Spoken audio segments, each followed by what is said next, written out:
Va. Hola, muy buenas tardes. Hoy siendo lunes 2 de enero del 2017, en su programa Diálogos Abiertos. Hay que recordar que estamos grabando la edición número 175 y estamos transmitiendo desde la ciudad de Matamoros, Tamaulipas, ciudad fronteriza con Brownsville, Texas. Y tenemos nuevamente a Pablo Mata desde Santander, España. Ahondaremos un poco más sobre el tema del mito de la derecha. Es el primer programa del año de este 2017. Primero que nada, feliz año nuevo allá hasta España, hasta Santander, Pablo.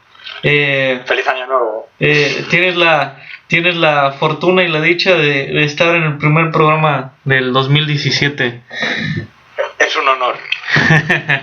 No, y bueno, ahondando un poco más en el tema de la cuestión del mito de la derecha, hablamos de estas derechas en España, como el Partido Popular, primero pasando por Aznar, gobernando, luego por Mariano Rajoy actualmente, el nuevo partido de derecha Ciudadanos, fundado por Albert Rivera. Bueno, a grandes rasgos, ¿cómo podríamos ubicar a esta derecha, una nueva generación de derecha, no entre la derecha socialista que hablábamos en el anterior video?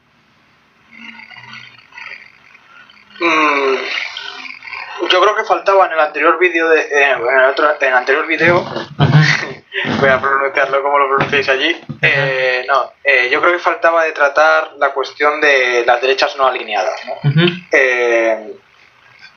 Sin entrar sin ahondar en la distinción, porque yo creo que no hay tiempo. Dentro de derechas no alineadas ubica especialmente al fascismo, al nacionalsocialismo y a la derecha extravagante. La derecha extravagante serían aquellos grupos que buscan dentro de un Estado,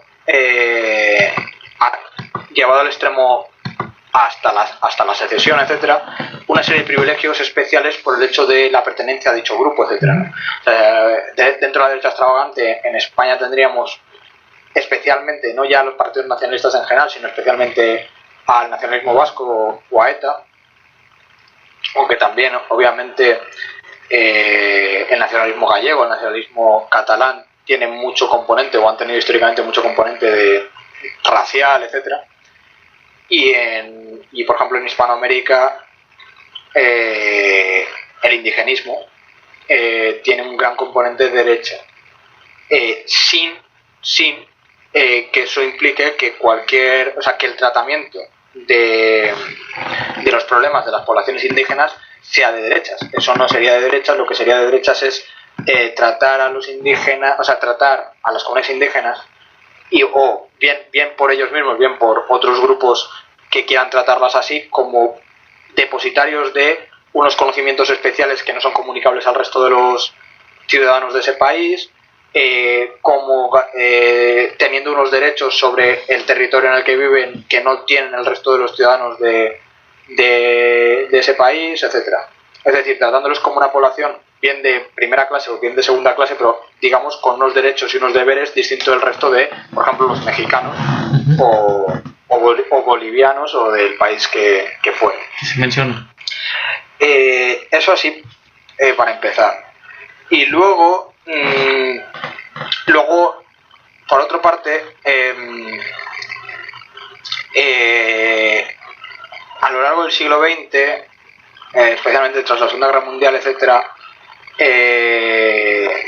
han aparecido tendencias que en parte son herederas de lo que supuso el fascismo y el nacionalsocialismo, aunque sea herederas en el sentido de querer seguir las líneas, pero abandonando la carga racista, etcétera, ¿no? Hasta cierto punto, ¿no? Y entonces han aparecido diferentes grupos, tanto, por ejemplo, Alain de Benoist, o como se lea en Francia, la nueva derecha, quiero decir, también lo que ahora con la victoria de Trump se está llamando derecha alternativa, pero que tiene mucho que ver con esta nueva derecha. Grupos de metapolítica lo llaman también, que vendría a ser, lo que hacen una distinción del tipo, si la metafísica son los libros o son aquello que está más allá de la física, digamos, siguiendo Aristóteles, metapolítica sería lo que está más allá de la política, o lo que sería, que estaría más allá de la política, y en general serían aquellos temas que desbordan ya la cuestión puramente política del Estado, sino hablan ya en términos civilizatorios o cuestiones así, ¿no? O sea, civilizatorios, de choque de civilizaciones, pero entendidas,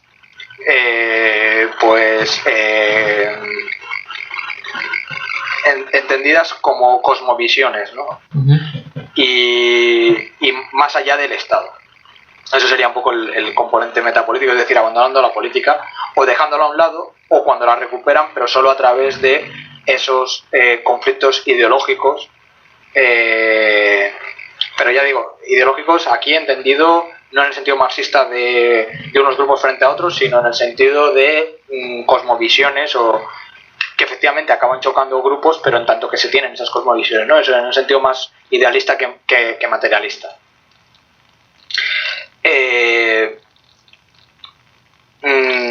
Entonces, bueno, eso sería así un poco en general. Ciudadanos, bueno, mencionabas, yo creo que mencionabas a Trump, a Ciudadanos, ¿qué más, a qué más mencionabas? Al Partido Popular. El Partido Popular, bueno, el gobierno de Aznar y luego con el gobierno de Rajoy.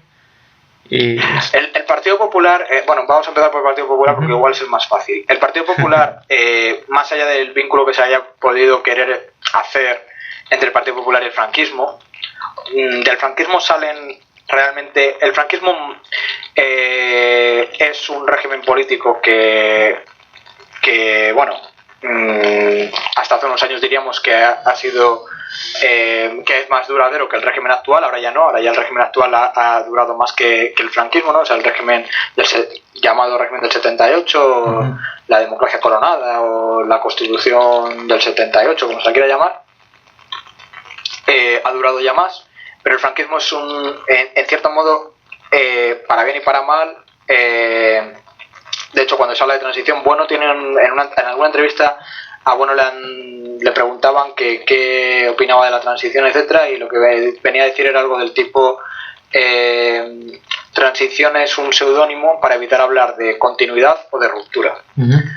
Entonces, como no se quiere hablar ni de continuidad ni de ruptura, ruptura porque incomodas a unos y continuidad porque incomodas a los otros, pues hablamos de transición, y entonces parece que ha habido algún tipo de transformación, pero indeterminada, no se sabe de qué tipo ni nada por el estilo. Yo diría que lo que se podría decir así a vuela pluma es hay mucha más continuidad que ruptura en el franquismo. Gran parte de los procesos que precisamente dan pie a que acabe habiendo una democracia en España ya eran originados del franquismo. Gran parte de los grupos que estaban operando en el franquismo siguen operando en democracia, aunque algunos transformados. De los cuadros de Falange, de muchos de los cuadros de Falange acaban saliendo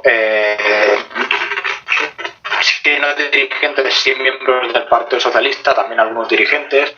De los cuadros, digamos, digamos, el régimen franquista se habla de familias políticas. De los cuadros, digamos, de la familia política más vinculada al Opus Dei, salen cuadros de Alianza Popular y sale gente de Alianza Popular, que es lo que, unido a otros partidos como el Partido Conservador, el Partido Liberal, acaba constituyendo el Partido Popular.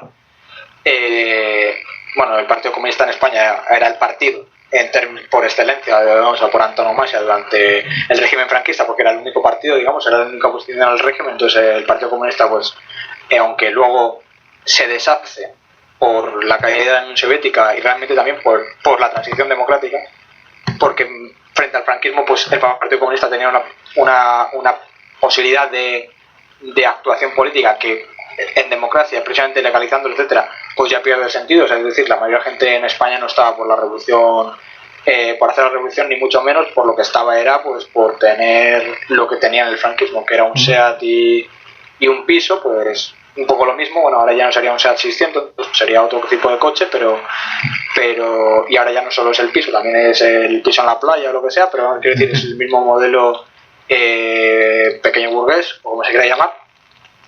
Y entonces eso, sumado a la caída de la Unión Soviética, pues el Partido Comunista se desploma, aunque va haciendo alianzas, etcétera, para mantenerse, y llega un momento en el que directamente se integra en Izquierda Unida y desaparece como tal. en el sindicato vertical estaba totalmente infiltrado el Partido Comunista y tal, y prácticamente del sindicato vertical sale comisiones obreras y UGT. O sea, quiere decir, la continuidad es completa a muchos niveles. Grupos que estaban operando durante el franquismo como oposición al régimen y propagando la democracia son los que luego precisamente consiguen la democracia, pero vamos, que no es que la consigan, es que ya la estaban preparando, pero a sabiendas en parte o a participados pues por la CIA, por el SDP, o sea, por el Partido Socialista Alemán. El Partido Socialista Obrero Español, que se refundó con Felipe González. Claro, con el Partido Socialista Obrero Español, pero que recibía dinero de Alemania, pero que el dinero de Alemania que recibía pues pasaba por la CIA, etcétera, grupos que, bueno, toda esta dinámica, todos estos nombres, etcétera. De esto hay mucha información en filosofía.org, que, bueno, está vinculada un poco a la Fundación Gustavo Bueno y tal, pero bueno, todo ese tipo de cuestiones, ya ves que hay una continuidad en general en todo el régimen, bueno, hasta el punto de que obviamente la ley de sucesión o de la jefatura del Estado, pues Franco pone al rey de España y el rey de España es bueno, y ahora el hijo del rey de España es del rey nombrado por Franco, es el rey que está funcionando, ¿no? Claro, hay que decir, obviamente, o sea, por ejemplo, la dictadura franquista se definía como una monarquía, aunque era una monarquía que no tenía rey, entonces, en términos legales, etcétera, utilizaban mucho el rótulo Estado. Y hoy en día el uso de Estado para hablar de Estado español está totalmente generalizado en España, y eso viene del franquismo. Hay muchas instituciones, Televisión Española, Radio Nacional de España, etcétera, que se crearon con el franquismo o que fueron refundiciones hechas que venían de instituciones previas de la agencia EFE, etcétera, o bien son modificaciones de instituciones previas, pues de la que venían de la República o de regímenes anteriores que en el franquismo se modifican, etcétera, y que han quedado, han ido evolucionando, ¿no? Telefónica, Repsol, Cepsa, etcétera, ¿no? Obviamente esto es lo normal en cualquier otro tipo de situación. Lo que pasa es que en la ideología ambiente en España parece que es escandaloso, ¿no? Algo del franquismo, ¿no? Pero bueno, a perspectiva histórica no puede no venir del franquismo. O sea, otra cosa es que pueda haber más o menos ruptura o que había que haber buscado más o menos ruptura o ese otro tipo de cuestiones, ¿no? En general hay un autor que es investigador asociado de la Fundación Gustavo Bueno, que es José Ramón Esquina Salgaba, que viene tratando con temas de la Unión Soviética y tal, y mencionaba hace poco en unos cursos de verano del año pasado, de 2016, mencionaba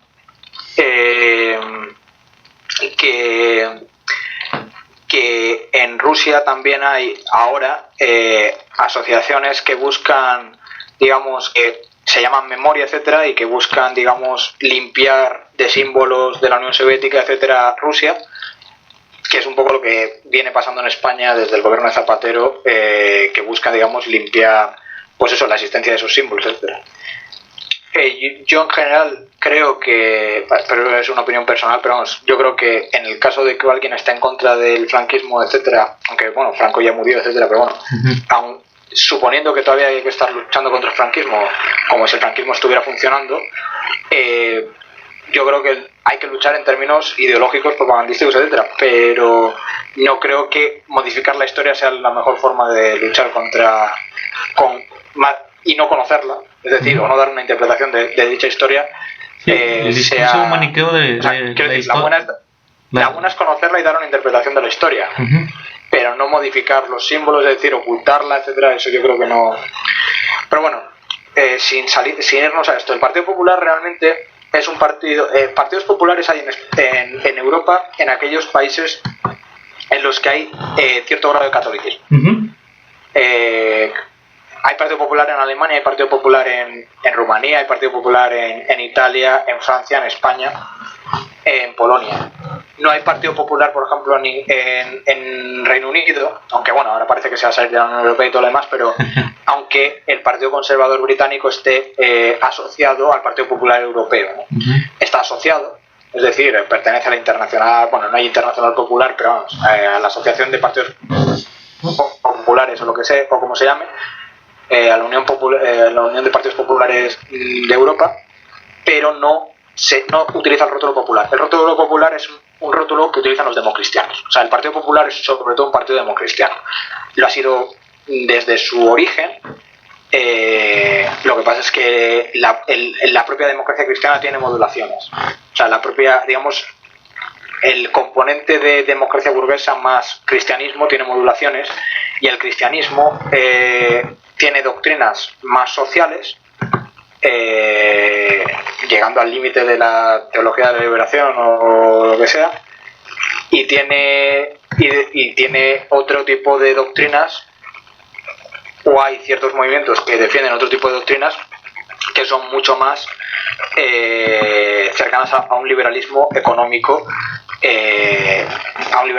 ¿no? Por ejemplo, el Opus Dei, que era lo que yo comentaba, que tuvo influencia en el origen de Alianza Popular, etcétera, es mucho más económicamente liberal de lo que pueda ser un partido democristiano, por ejemplo, el partido democristiano de Merkel, etcétera. O sea, un partido democristiano que haga más hincapié en la doctrina social de la Iglesia, etcétera, ¿no? Más vinculada a la derecha socialista de la que hablábamos en el vídeo anterior.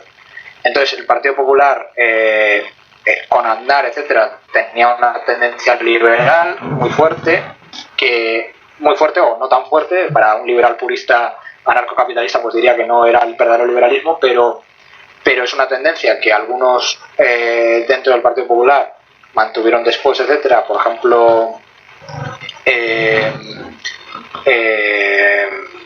Esperanza Aguirre, y hay otros sectores dentro del Partido Popular que son mucho más simplemente democristianos o conservadores y que otra cosa. Hay que recordar que Rajoy, en el Congreso de 2011, si no recuerdo mal, creo que fue en 2011, el Congreso de Valencia, el último congreso que ha tenido el Partido Popular, yo creo que fue en 2011, no estoy totalmente seguro, dijo que aquellos que no fueran, o sea, que los conservadores que se fueran al Partido Conservador y los liberales que se fueran al Partido Liberal, como queriendo decir que quiere decir que el Partido Popular pues ni necesariamente era liberal ni necesariamente era conservador, y que si alguien quería defender posturas puramente liberales o puramente conservadoras, que se fueran a otros partidos. El Partido Popular en la práctica está muy homologado a las políticas que ha hecho el Partido Socialista en muchas partes, en muchas cosas. Obviamente en otras no, en qué sí y en qué no. Está homologado a lo que ha hecho el Partido Socialista en el grueso de su política social, obviamente con todos los matices, es decir, los pocos matices que hay son lo que lleva a yo que sé, a una posición brutal, digamos, por las reformas o por lo que sea, ¿no? Pero en muchas medidas está totalmente homologado. Y lo que viene haciendo el Partido Popular en general es, en el sentido, como buen partido conservador, es conservar lo que hay e intentar no avanzar más en la línea que le marca el Partido Socialdemócrata. Pero directamente no podríamos decir que es un partido reaccionario o contrarrevolucionario, porque no tiene un modelo de contrarrevolución, digamos. O sea, las modificaciones sociales, modificaciones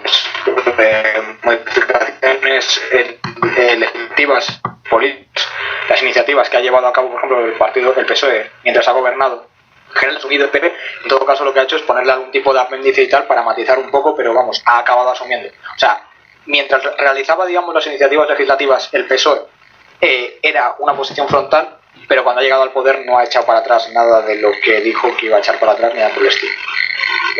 Sin entrar, ya digo, al contenido de aquello que de sus políticas y tal, ¿no? Porque bueno, eso en cuanto al PP.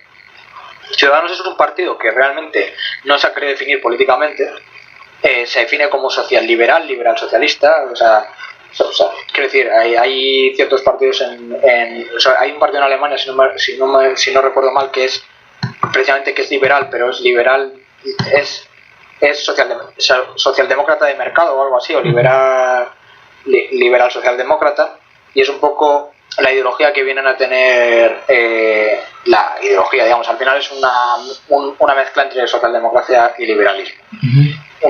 cierto más liberalismo económico en términos de regulación para las empresas, etcétera, y tendente, por ejemplo, a modelos de capitalización, o hasta cierto punto, porque lo han ido matizando y tal, pero vamos, al final Ciudadanos es un partido que está más o menos en el mismo campo de juego que el PP. Lo que pasa es que en términos propagandísticos ellos se han pretendido situar en el centro derecha, o incluso en el centro izquierda, vamos, entre lo que sería el PP y el PSOE, y el PP dejarlo a la extrema derecha, por así decirlo. Bueno, extrema derecha, no hay extrema derecha en España, pero vamos, más a la derecha, digamos, a la verdadera derecha. Eso en términos propagandísticos, pero bueno, en la práctica el Ciudadanos es un partido, digamos, de centro reformista, que se viene llamando en España.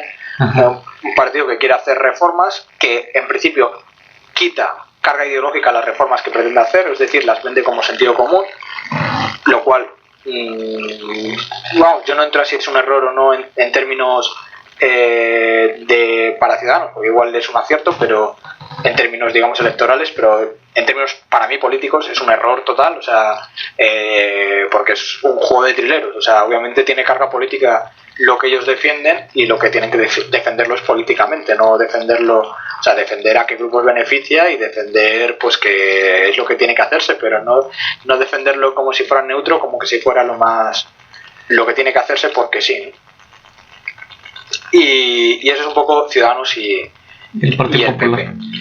En España no hay mucha más derecha realmente, o sea, bueno, salvando, claro, el Partido Nacionalista Vasco, Convergencia y Unión, incluso la izquierda abertzale, que se llama izquierda, pero bueno, es izquierda patriótica, etcétera, vasca, incluso las CUP, etcétera, en general los grupos que están atentando contra la nación española, neofeudalistas en términos de Armesilla lo llaman neofeudalistas, son grupos que se podrían decir que son de derechas en la medida en que se quieren apropiar partes del territorio nacional, que es en principio de todos los españoles, es decir, en ese sentido no se lo pueden apropiar, pero son grupos que buscan su particularismo, y en la medida en que la derecha se vincula al particularismo, pues podríamos decir que son de derecha, y eso es un poco en España. Obviamente hay reductos de exaltados que recuerdan, digamos, o de nostálgicos que añoran el franquismo, grupos falangistas y tal, pero quiero decir que son prácticamente minoritarios dentro de lo minoritario, o sea, pues poquísima gente realmente se mueve en eso, aunque puedan tener más o menos altavoces, pero vamos, quiero decir, con muy poca relevancia. Y luego hay No, prosigue. No, sin más, que luego hay un partido político que ha intentado constituirse y que sí que se ha intentado vender como propiamente, genuinamente de derechas, frente al PP, que sería una derecha blanda, una derecha naif, una derecha socialdemócrata, dentro del consenso socialdemócrata. Estoy utilizando un poco la terminología que ellos usan, que sería Vox. Pero bueno, Vox ya digo que no ha tenido ningún tipo de... apenas ha tenido éxito electoral, etcétera, ¿no? Independientemente, ya digo, sin entrar en que tienen pocos medios, ¿no?, etcétera, las disculpas que ponen los partidos cuando no triunfan electoralmente, pero realmente no ha tenido impacto. Y ese sería un poco más o menos el panorama en España. España, de las derechas del Partido Popular y Ciudadanos. Hablando de la derecha socialista que hablábamos en el anterior video, en México también tuvo influencia esa derecha socialista, la de Miguel Primo de Rivera, Juan Antonio Primo de Rivera y Franco, con Acción Nacional. Los fundadores como José Vasconcelos, Efraín González Luna, Gómez Morín y Aquiles Verduy, y Luis Calderón Vega, padre de Felipe Calderón, fueron influenciados por esas ideas falangistas en México, y un tanto reaccionarios ante el comunismo, ¿no?, apoyando la guerra civil española para reprimir totalmente a todos estos a toda esta izquierda unida, ¿no?, republicana en España, y tuvo esa influencia en México. Digo, haciendo acotación de la derecha socialista española, ¿qué influencia tuvo en México?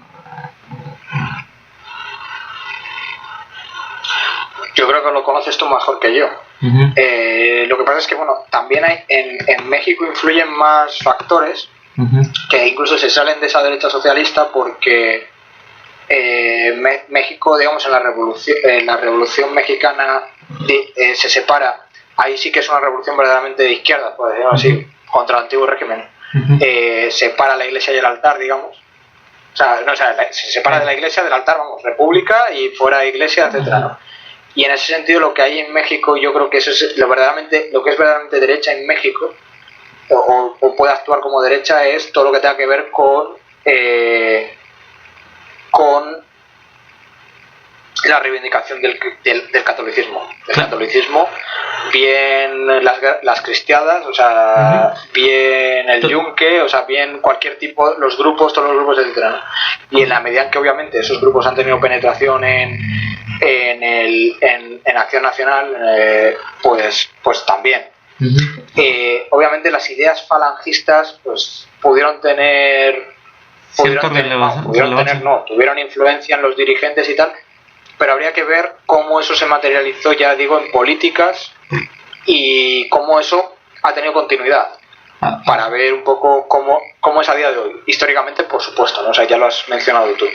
No, y aparte era un grupo, bueno, eran sinarquistas porque querían volver al antiguo régimen, Acción Nacional, al régimen de Porfirio Díaz, que estaba pegado a las ideas de Comte, el positivismo, un poco. Exacto. También influenciados por las ideas de Charles Maurras en Francia. O sea, ¿Anda? No, que queda reseñado. No, pues, ¿algún comentario más que quieras agregar sobre las derechas? Podríamos mencionar un poco la cuestión de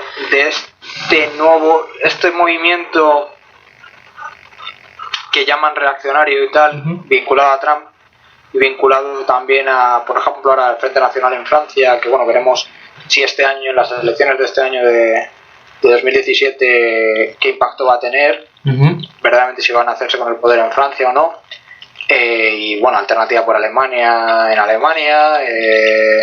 Movimiento 5 Estrellas, aunque bueno, el Movimiento de 5 Estrellas se vincula más a la izquierda, se supone. Toda esta cuestión de la catalogación de Trump como populista, habría el populismo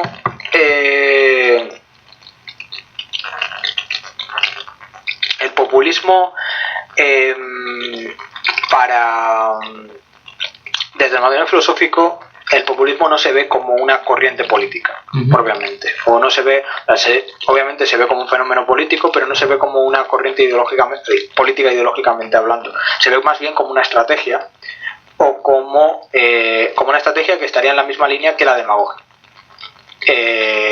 con sus matices, etcétera, con su ajuste técnico o al lugar o al país, etcétera, en cuestión, pero en principio todas estas clasificaciones que han surgido a raíz de la derrota de Hillary Clinton en Estados Unidos, de populismo de izquierda, populismo de derechas, para desvincular a Podemos de Trump, yo creo que ya se van a hacer comparaciones en abstracto, y que más allá de la estrategia, que efectivamente ese populismo, por ejemplo, de Trump, ataca, digamos, los valores demócrata liberales, o sea, digamos, de la democracia burguesa liberal, precisamente porque lo que ataca es a las élites y todo este tipo de cuestiones, por lo menos en términos retóricos.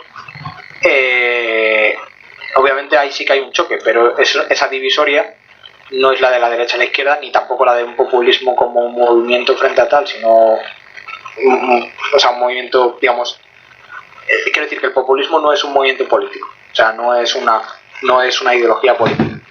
En todo caso es una estrategia que puede engarzar con la población en general frente a otros grupos, pero siempre es de unos grupos frente a otros.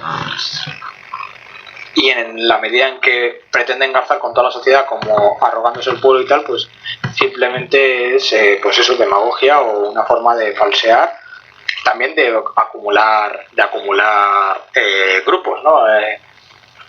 en el caso de Trump frente a las élites de Washington sí, sobre todo frente a las élites de Washington y tal. Ante los élites capitalistas.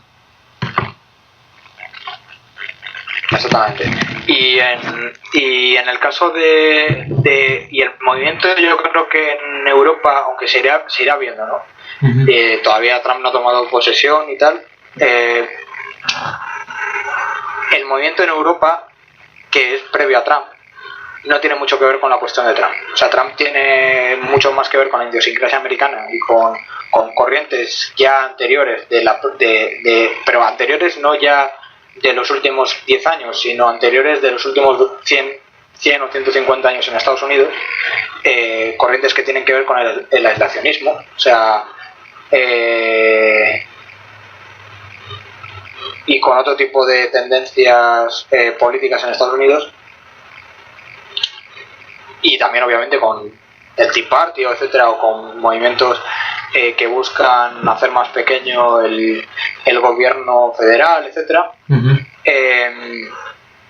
Frente a la cuestión en Europa que está mucho más vinculada a movimientos tanto de reacción a la Unión Europea, es decir, lo que se viene llamando euroescépticos, etcétera, pero realmente es de reacción nacional frente a una estructura supranacional en la que se intentan disolver las naciones existentes, como cierto tipo de movimientos xenófobos o racistas, o en general preocupados por la cuestión inmigratoria, refugiados, etcétera. Eso es un poco realmente lo que hay. ¿Cuánto de ello es de derechas? Hombre, es difícil hablarlo de una forma ligera o haciendo así una valoración muy poco detallada, porque lo que ocurre es que no, prosigue. No, que lo que ocurre es que de ser derechas son derechas no alineadas, o sea, no son derechas, o sea, se les puede vincular a la derecha pues en la medida en que defiendan la apropiación o defiendan cierto tipo de valores o instituciones que puedan estar asociadas a, digamos, que son contrarrevolucionarias de alguna forma, o frente a la socialdemocracia o frente al liberalismo o la globalización liberal. Sí, se les puede vincular, pero no son derechas alineadas con el antiguo régimen, por lo menos no en términos generales, como podría ser la derecha socialista, la derecha liberal o la derecha reaccionaria o derecha primaria de la que hablamos en el programa anterior. Y por eso yo creo que es más difícil englobarlos, es más difícil entenderlos como fenómeno, y tiene que ver también con ciertos problemas de las propias instituciones, de las propias democracias liberales para funcionar sobre todo el auge del populismo tiene que ver con ciertos problemas de la democracia liberal para funcionar hoy en día, de la democracia liberal burguesa, digamos, del sistema representativo y tal. Sin que eso quiera decir que yo vea otro sistema alternativo posible ni nada por el estilo, no lo veo, pero por lo menos ya digo, en el rango de las democracias burguesas. No veo que dar más participación vaya a arreglar algo, o sea,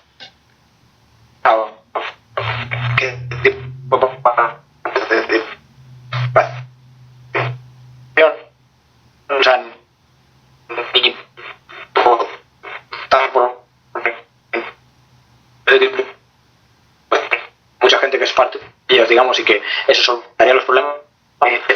Hay cierta debilidad institucional, digamos, hay cierta y nuestros movimientos, el populismo en general como estrategia, o sea, la demagogia que apela al pueblo como unidad dada, que en ese sentido sí, que recuerda mucho a la derecha porque recuerda al fascismo y todo ese tipo de cuestiones, pero recuerda al fascismo en tanto demagogia, no en tanto, ya digo, que compartan ideología con el fascismo.